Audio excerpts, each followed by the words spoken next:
திருச்சி மாவட்டம் முசிறி அருகே கோயிலுக்கு சென்று திரும்பிய கார் லாரி மீது நேருக்கு நேர் மோதிய கோர விபத்தில் ஒரே குடும்பத்தைச் சேர்ந்த 4 பேர் பரிதாபமாக உயிரிழந்தனர்.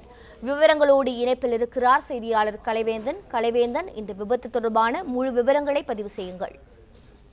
வணக்கம். திருச்சி ஸ்ரீரங்கத்தைச் சேர்ந்தவர் பாலசுப்ரமணியன், இவரது மனைவி கவிதா. இந்த தம்பதியருக்கு ஏகவன் என்ற ஒரு வயது ஆண் குழந்தை உள்ளது. இன்று காலை கவிதா தனது கணவர் பாலசுப்ரமணியன், தந்தை முருகேசன், தாய் சித்ரா உறவினர்களுடன் காரில் ஈரோடு கொடுமுடி கோயிலுக்கு சென்று மதியம் வீடு திரும்பிக் கொண்டிருந்தனர். முசிறி ஜமுனாபுரம் அருகே வந்தபோது எதிரே வந்த சிமெண்ட் லாரி மீது நேருக்கு நேர் மோதியது.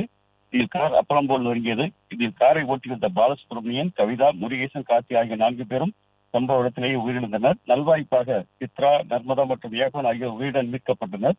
இந்த விபத்து குறித்து ஜமுனாபுரம் போலீசார் தீவிர விசாரணை நடத்தி வருகின்றனர். விபத்து ஏற்படுத்திய ஞானசூரியன், அதாவது லாரி டிரைவர், கைது செய்யப்பட்டுள்ளார். விபத்தில் ஒரே குடும்பத்தைச் சேர்ந்த 4 பேர் பலியான சம்பவம் பகுதியில் பெரும் சோகத்தை ஏற்படுத்தியுள்ளது. பிளே ஸ்டோர் மற்றும் ஆப் ஸ்டோரில் இருந்து பாலிமர் செயலியை QR கோடு மூலம் பதிவிறக்கம் செய்யுங்கள். செய்திகளை உடனுக்குடன் பெறுங்கள்.